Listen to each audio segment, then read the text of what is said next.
everyone, I'm Jasmine. And I'm Alicia, and we're back today with another topic. So we just wrapped up our videos about IB, A-level and clearing, and today we're gonna discuss about another important topic, which is how do you choose the right UK university. So parents and students must have been hearing about these terms such as Oxbridge, G5, and also Russell Group universities, but what do they really mean? And in this video, we'll teach you how to go about them. Exactly, and parents are hearing terms like Oxbridge, G5, and also Russell Group. But what do they really mean, and how should you approach them? Now let's start with the big one, University of Oxford and University of Cambridge. So the question we hear all the time is, if I get straight A's, can I easily get in? The answer is no, not necessarily. So strong grades are expected because a lot of students that apply to Oxbridge, they already have top results. So results are basically just the baseline. And what really differentiates students is that they go beyond academics. Admissions also look closely at entrance exam and submitted work in some subjects, and most importantly, the interview. And this isn't your typical Q&A interview. It's specially designed to test how a student thinks. So they're looking at your reasoning, your problem solving, and your intellectual curiosity. They don't want to know how you've memorized or how well you've memorized your script. Mhm.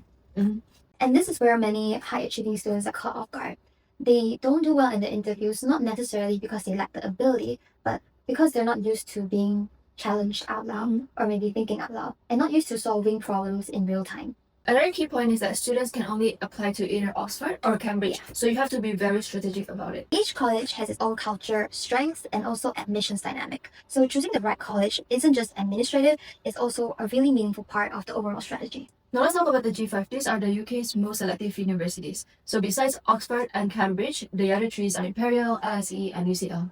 Each has its own strength. For example, Imperial is really good at their STEM-based subjects, while LSE is of course strong in economics, social sciences, and politics. And UCL, actually, they're quite comprehensive in most fields. And a common mistake students make is trying to apply to all G5 universities without really considering what is the best fit for what they want. Exactly, because UK applications are subject specific, so you're not just applying to the university, but you're applying to a course. So you need to think about the process, the studying. Next up, we have Russell Group universities. And this is a term that comes up a lot, but what it basically refers to is a group of research-intensive universities in the UK. And these universities and institutions are well known for their strong academic output, their funding, and also their global reputation. And these universities include University of Manchester, University of Leeds, York, Birmingham, and also Durham University. But there's also something that's very important to note, that being part of the Russell Group's university doesn't automatically mean that it's the best choice for every student. You're absolutely right. For certain fields like physiotherapy, creative arts, or even more vocational programs, some non-Russell Group universities may offer better teaching quality and more hands-on experience. And they may even have better industry connections as well. A strong fit in terms of teaching style, course structure, and career outcomes will matter far more than the university need. Another big question is, should students study in London? Why or why not? Well, for one, universities in London such as UCL or LSE will offer great proximity and also exposure to the top companies in the city. However, they are way more expensive. And the experience is just quite different from others as it's more city-based and less campus-like. Whereas universities like University of Nottingham or Southampton, they offer a more traditional campus experience. Yeah, and there are other universities that are only an hour away from London by train, which can offer a quick city escape when you need it, but also more affordable. Yeah, it's more affordable and it's in a more calm student town environment. Yeah, and it really depends and varies between each individual. Yeah. Some students thrive in a big city. I don't know about you, but I do.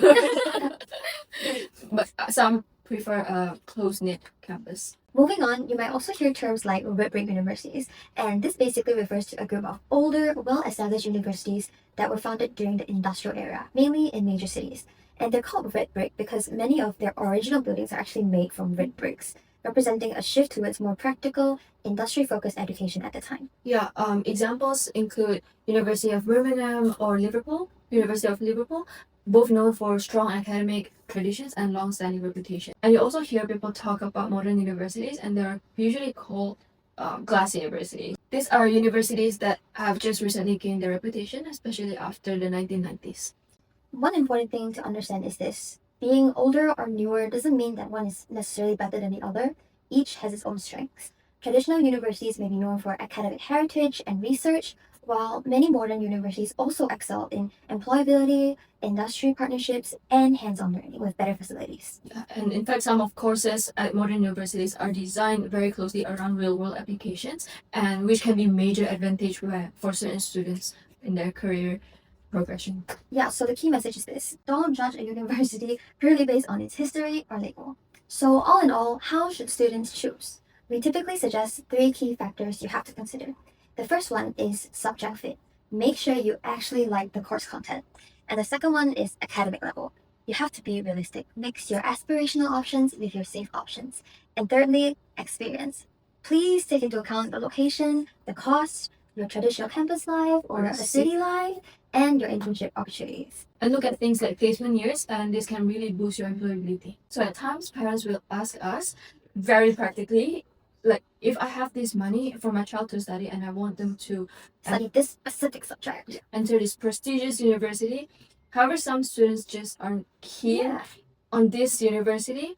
And Or the subject that the parent has in mind. yeah, so our personal advice is that families need to communicate openly and clearly.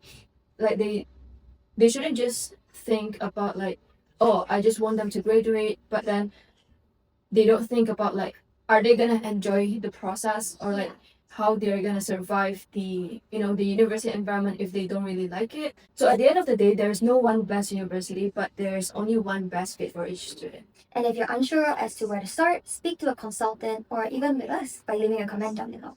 And plan ahead and all the best. Peace up, A-Town down. Yeah, yeah.